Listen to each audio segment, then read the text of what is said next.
mubyireke kandi ibintu ngiye kubivuga narabibonye rero ibi bintu mubireke, ibi bintu bitujyana ahantu habi cyane, bidushyira mu byago tutazabasha kwikuramo.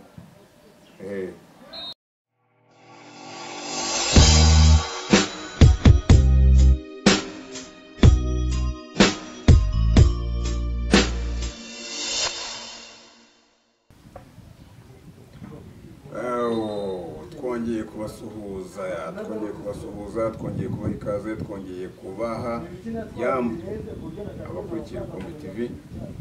Ni wa muvandimwe wanyu nk'ibisanzwe The Highness Rukumbi, ufite imyuka uba yagarukanye imyuka, analize nyinshi ziteye ubwoba, analize nyinshi zifatika, inyurabwenge, ibiganiro byinshi bitandukanye, twiyubakira igihugu, twiyubakira sosiyete, twiterera imbere, twikomereza. The Highness Rukumbi TV. Kanda subscribe, ukande kukazogera kugira ngo ibiganiro bya Rukumbi TV bitazajya bigucaho, ujye ubibonera ku gihe. Hanyuma buriya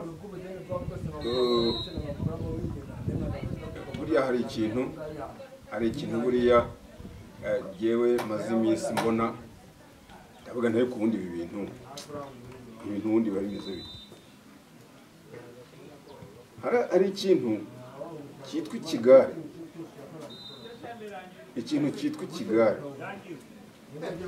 ugasanga umuntu aba mu kigare runaka, icyo kigare kandi ubamo ugasanga nta n'ikintu n'iki na kimwe kigufasha, ugasanga nta kintu n'iki na kimwe kikumarira, ahubwo ugasanga kiragusenya gusa, ni ibintu biri aho byacitse, ducikane nabyo, byahagurutse tuguru, ugasanga nibyo ndavuga ngo urabona ngo ishitamba ugata urwo wambaye ugatambana nayo. Icyo kintu cyitwa ikigare, ugasanga uri mu kigare cy'abantu banywa inzoga, ugasanga nawe wakisanzemo, ntabwo wigeze wikaruma ngo ufate tageti y'ubuzima bwawe, y'inzira yawe, ahubwo ukishinga babandi, kuko bafite ukuntu bo babayeho, bafite ukuntu bo ubuzima bwabo babuhisemo, bafite ukuntu bo bafite aho baturuka, bafite CV. Hanyuma rero nawe ukagenda mu kigare, ukarara mu tubari, ukarara mu muhanda, ukarara mu marigori, ukarara, kandi noneho ugasanga aho bigarukira. Abakobwa, abagore, abasore, abagabo, urubyiruko noneho byo ni akandi gahebuzo, ugasanga ikintu cyitwa ikigare cyarabuke. Rero buriya nk'iyi nama nagira umuntu,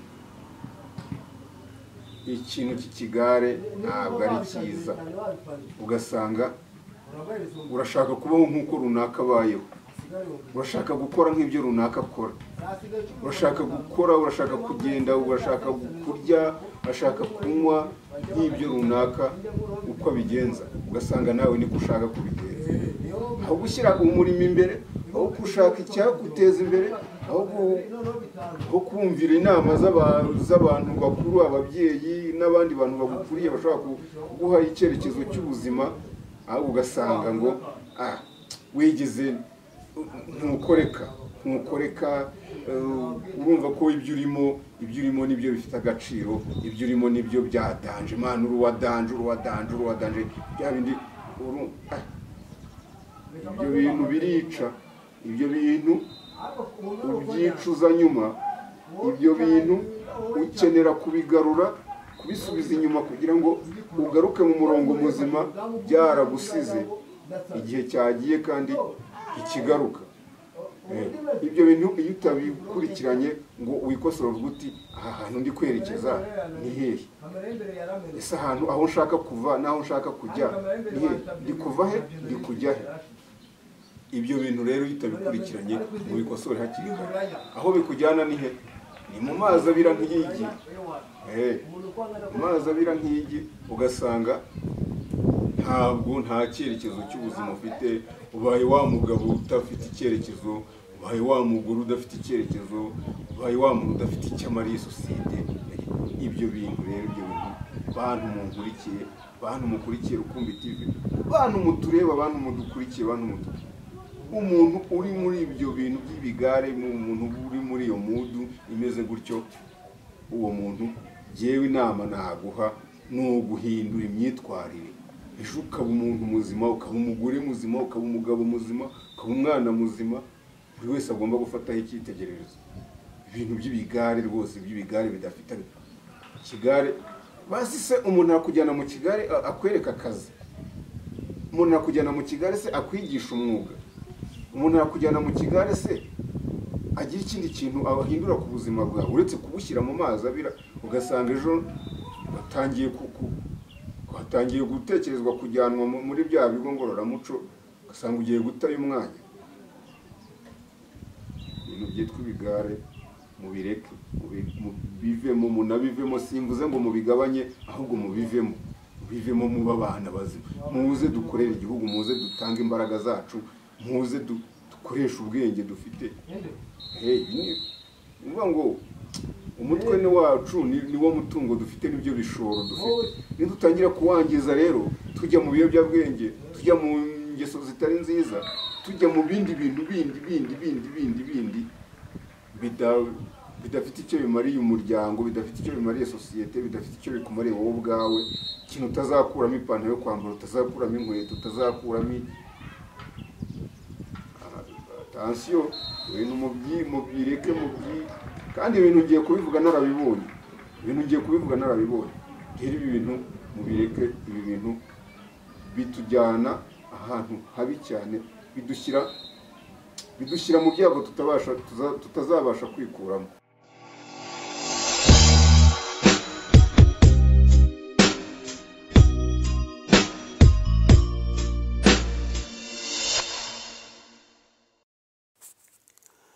Uri umudamu, uri umukobwa, ukeneye kwiyitaho, ukeneye ibisuko byiza, ukeneye imisatsi myiza, ukeneye isuku, ukeneye gusa neza, ukeneye kurimba rwose, ukagaragara neza, ukagaragarira ijisho ry'abakureba, ukaryohera ijisho.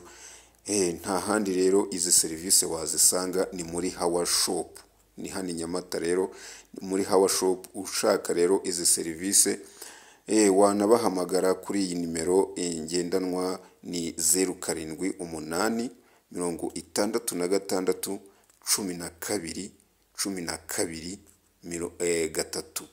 Ni 0788 66 12 12 3. Ni muri Hawa Shop rero, bagane bakuryoshye, bakugire neza rwose, bagukoreho ryake.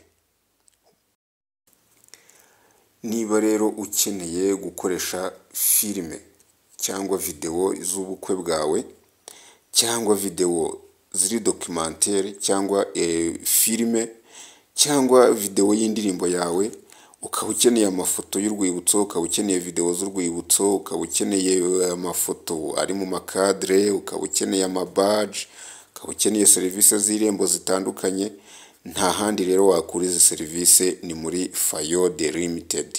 Muri Fayode Limited rero bagane rwose, umukiriya yakirwa nk'umwami. Serivisi zaho rwose ni ako kanya umurabyo uratinda. Bahamagare rero kuri 0789 300 ni muri Fayode rero, bagane rwose baguhe serivisi zikubere urwibutso, kandi urataha unyuzwe rwose na serivisi zabo. Ni muri Fayode Limited. Niba ukeneye visa application, ukaba ukeneye ticket reservation, ukaba uri umucuruzi, ukaba ushaka kumenya neza no gusobanukirwa ku mikorere ya EBM. Niba kandi uri umucuruzi muto cyangwa uciriritse, ukaba ushaka kudekarara imisoro yawe ugatandukana na bya bibazo bya hato na hato byo ugenda ugirana na Rwanda Revenue, kandi ukaba ushaka kuba rwiyemezamirimo, ukaba ushaka gupiganirwa amasoko nawe ukaba rwiyemezamirimo, ukaba umuherwe ukabika inote, cyangwa se ukaba wararezwe ukaba ukeneye kwiregura cyangwa se kwiburanira, cyangwa se ukaba ushaka no gutanga ikirego, cyangwa ukaba ushaka no gusobanukirwa n'ibijyanye n'amategeko. Aha nta handi wabikura ni kwa Jackson. Izo serivisi zose kwa Jackson urazihakura rwose, kandi iyo ugeze kwa Jackson wakirwa nk'umwami. Bahamagare rero kuri izi nimero ni